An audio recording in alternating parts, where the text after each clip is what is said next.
Hi guys, this is Draco from Legends in Our Free Time, and once again I have another chess match for you guys to see. This is another game that I played with Jughead just the other day.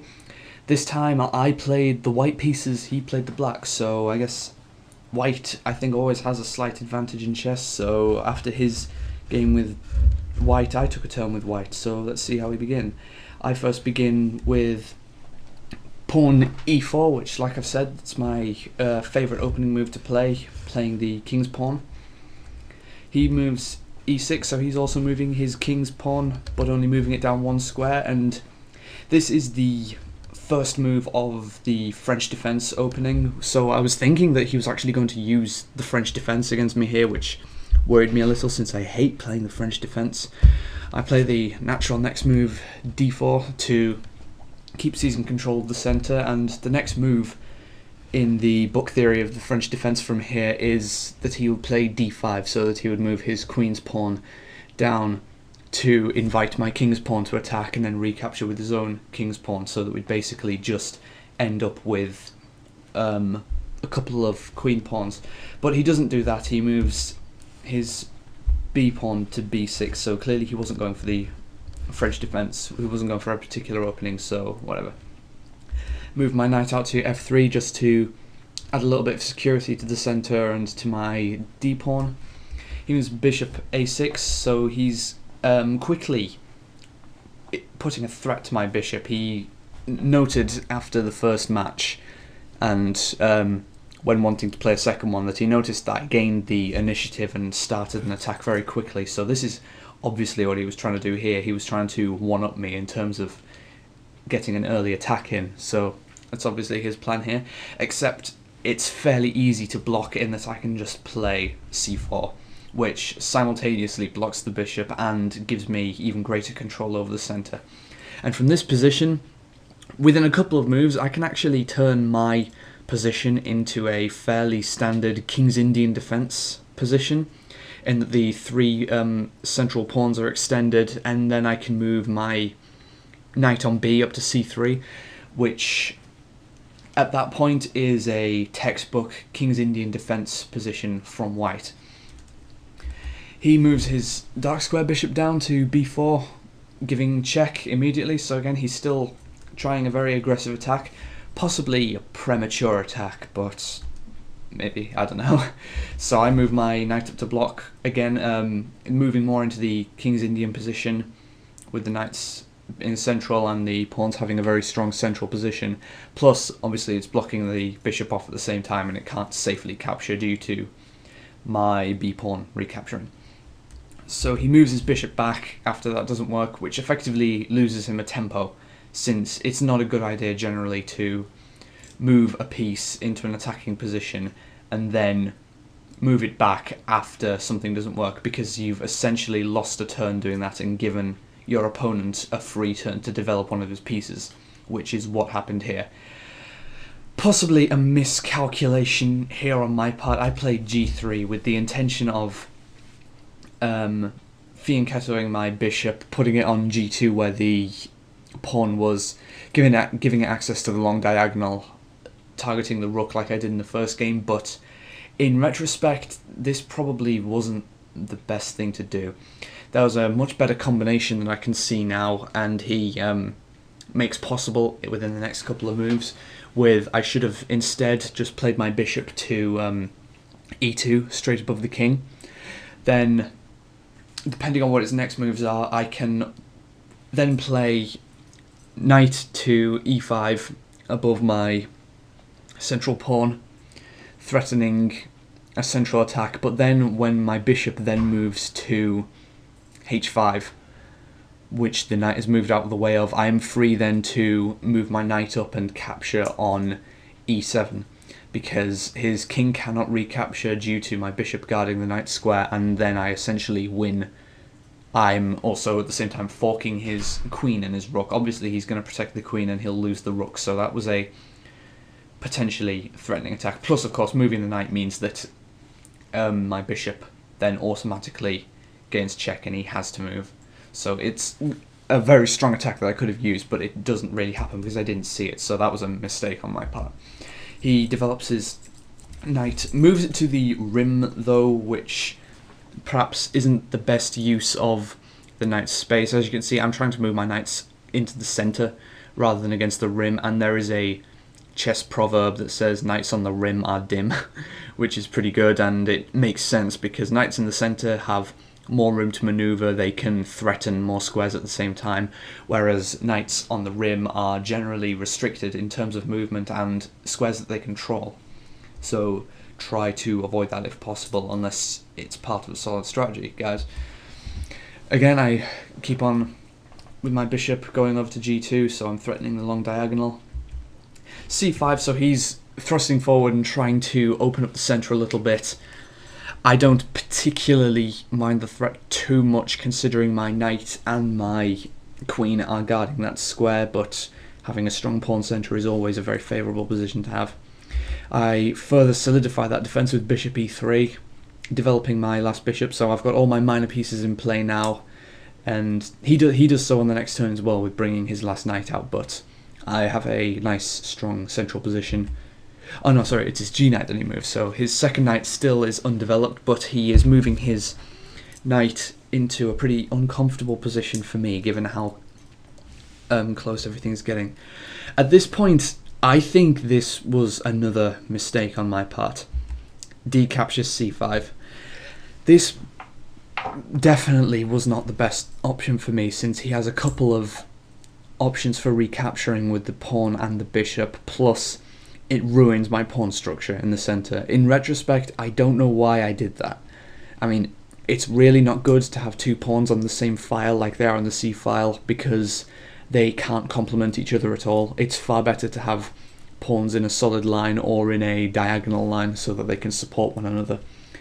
He then comes in, captures my bishop, which obviously I knew was happening, but my pawn can recapture, and this just makes my central pawn position even weaker. I think from all of my games, this is possibly the weakest pawn structure that I've ever had, and he really could have exploited this and really decimated my position with the best moves available. I don't know what the theoretical best moves are, but I'm pretty sure if they were played, my position would have been absolutely shattered by this point, because this is not a fantastic position at all. His bishop then captures the pawn. Like I said, that was always an option for him. And I see that he's also threatening my e-pawn, the one that's just recaptured the knight, so I try and guard against that with queen d2, moving it into a slightly more active position, guarding a couple of squares. Also, you will notice that I'm in a good position for castling now, which I fully exploit next turn in a way that I don't think he predicted. He castles on the king side himself, so he's getting some nice king safety there and making it a much harder position to attack, but then I castle on the queen side, which is a little unexpected perhaps, but it moves my king out of the way and it develops my rook to a central file and doubles my attack on the d file. So I would prefer it if it was the other way around, with my rook in the front and my queen bringing up the rear, because obviously I'm not going to send my queen forward and lose it and then recapture with the rook. I'd much rather lose the rook and then recapture with the queen, but it's still a very threatening series of potential attacks on the d file, and if my queen then moves away to recapture or whatever, I've still got an attack on the d file in the form of the rook. So that's not too bad. He then develops his last knight, c6. Fairly standard move. It's probably the best space to develop that knight from its opening position. I then play quite a... I like this move. I think this is one of the probably one of the better moves that I played in the game. Knight d4, bringing it to a central position and inviting multiple attacks. He can capture with his bishop and his knight, so it's a tempting position to go for if you're just looking at things at face value, because you think, oh, I can just capture that knight and then I can recapture with whatever he captures with again. But if he went down that route, he would end up worse off in the long run, because I simply have more pieces defending that square and I can end up with a better overall position, because I can probably end up with my queen in the center, depending on the order in which I recapture. So he doesn't really go for that. He tries to move his knight down to b4, and he we were talking live during this game, and he even said that after I replied to this move, he realised it was a mistake to begin with. He was targeting my A pawn, and he didn't realise that my knight was guarding it. So had I not played this move, A3, threatening the knight and forcing it to move back again, he might have gone for the capture, and he might have just blundered his knight away and gave me a free piece. So had he gone in and captured my pawn and allowed me to capture his knight back, this wouldn't have been the best response, ironically. But instead, it goes like that. He moves his knight back, losing another tempo because, like I said, he's just going back to where he was. He may as well have not moved, and I've essentially gotten a free piece movement out of it. I then move my pawn up. At this point, I'm massively restricting the space that he has on the queen side. I'm really choking the position, and it's becoming quite akin to being a closed position. And obviously his bishop gets scared. His bishop moves back, and I'm actually going to rewind and play just over the space of quickly. You can see just over these couple of moves, I just gained so much space here. His position moves back a lot, whereas mine moves forward. That's something that you really want to be aiming for, in that you want to be pressuring the opponent into losing space and gaining space yourself, controlling more territory. It's very good to be controlling as much space as possible in the game. Here I make a bad move of my own. This is probably one of the worst moves that I played in the game, King B1. I was attempting to increase my king safety, but later on I end up moving my king into a more offensive position. So this was a completely wasted move because I may as well have just started moving in the direction I end up going in. So this was just a complete fucking waste. Plus, an oversight on my part, I completely forgot about him targeting my pawn with his bishop. So he gets a free pawn out of that, and I'm like, oh shit, I didn't really see that. So what can he do? Plus, I've just moved my king onto the light squares where his bishop can actually target it anyway, so rather than playing king b1, I much would have preferred to play king c2 perhaps. I'm not sure, we'll see how the game goes again. e5, just moving my pawn up. This pawn, later on in the game, you will see this pawn becomes one of the biggest threats on the entire board. It's still quite a few moves down the line, but this thing becomes a massive thorn in the side of his position. And he can't safely recapture with the knight. I mean, he might get a first thought of it thinking, oh, that's pawns in range for my knight on c6 to capture, but no, because my bishop is still on that long diagonal and it's still targeting the rook behind the knight, so he really doesn't want to go for that pawn, otherwise he'll just lose a rook, which is one of the most powerful pieces.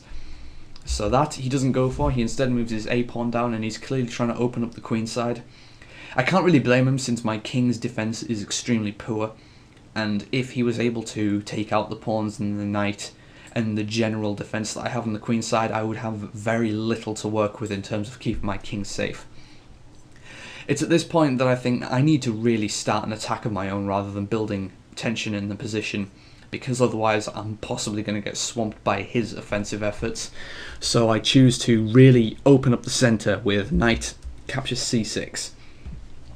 And obviously you can perhaps see where this is going to go immediately, since he has to defend the queen on this turn. He can do that either by choosing to move the queen itself or by capturing with the pawn.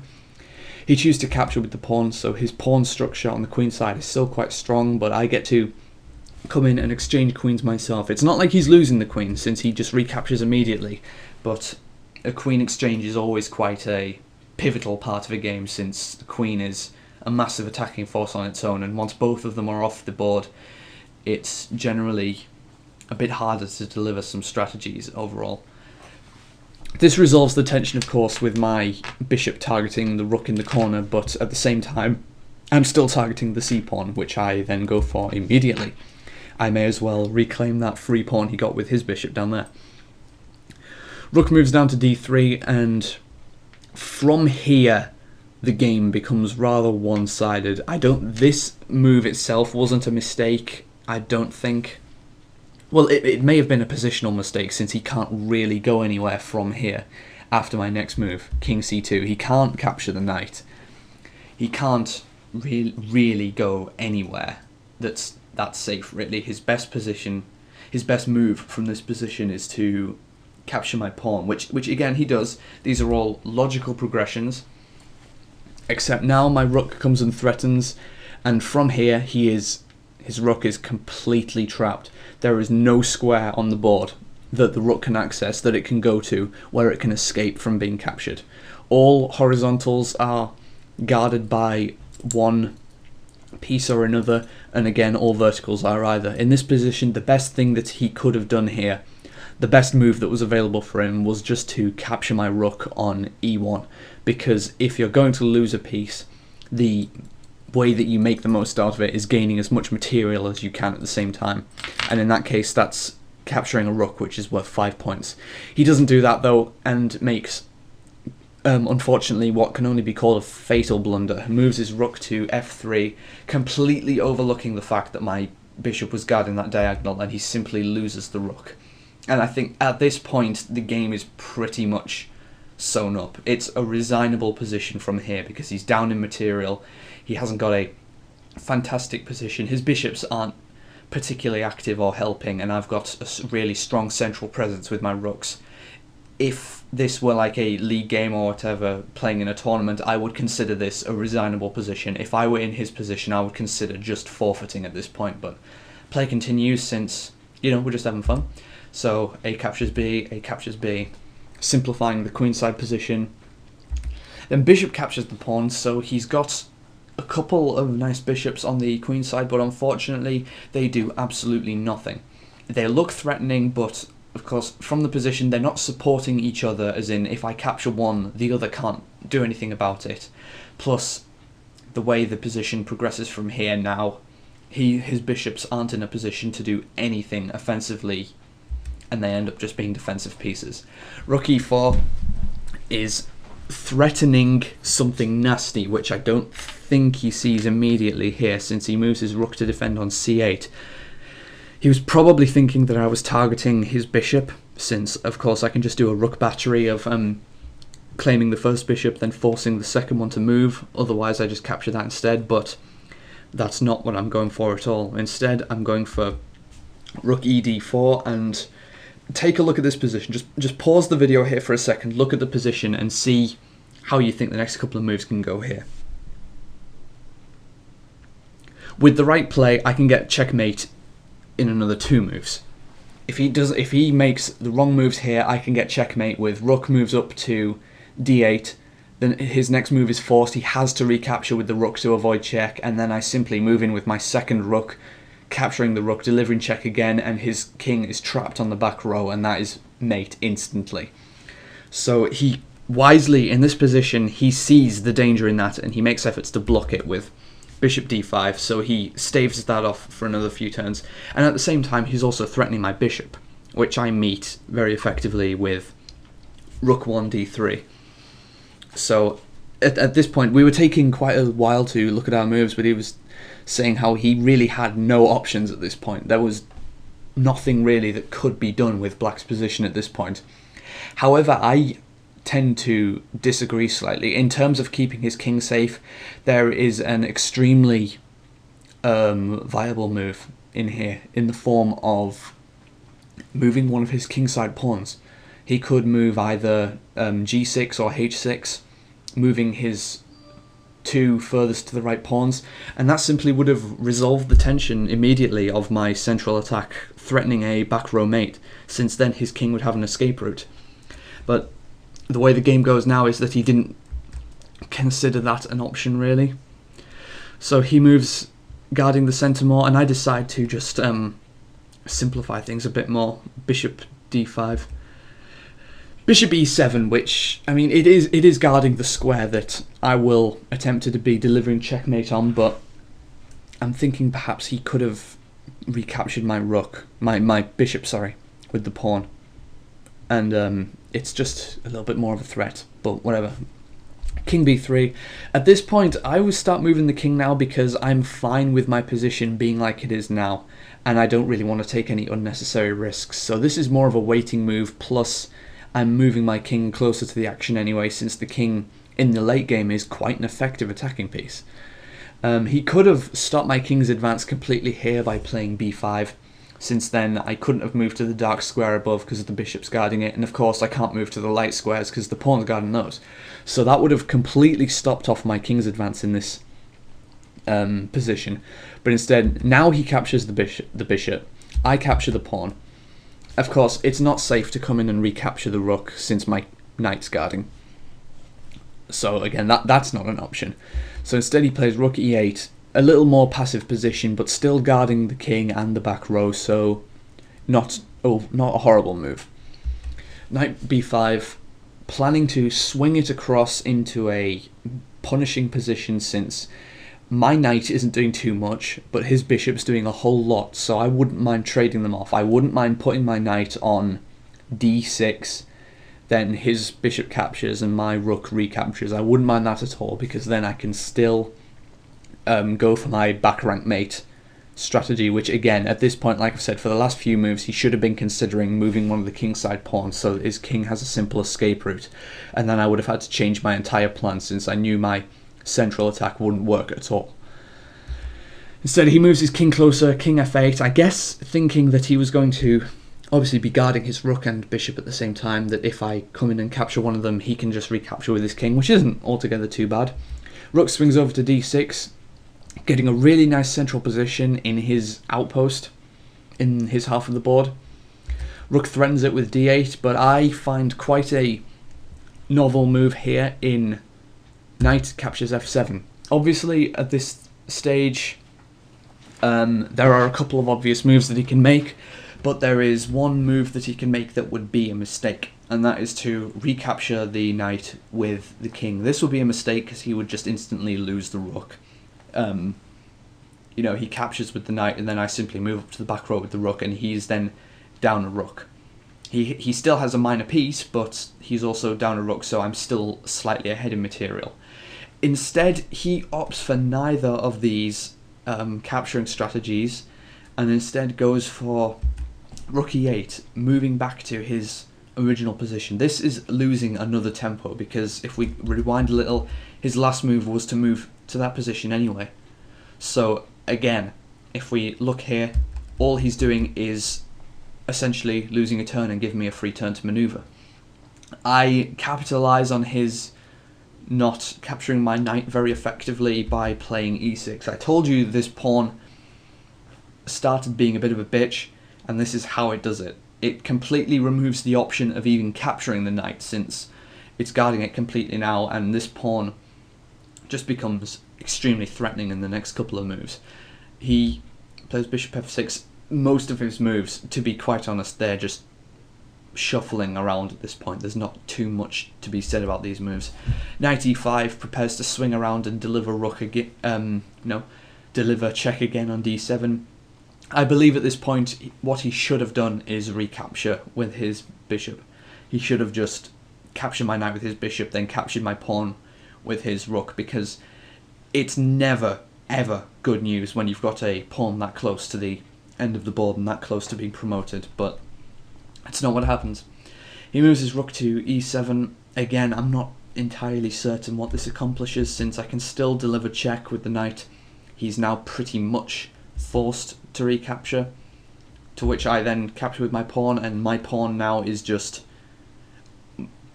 like I say, this is the point where my pawn pretty much becomes the most threatening piece on the board, because anyone who knows chess rules knows exactly what's going to happen next turn. My next move is a foregone conclusion.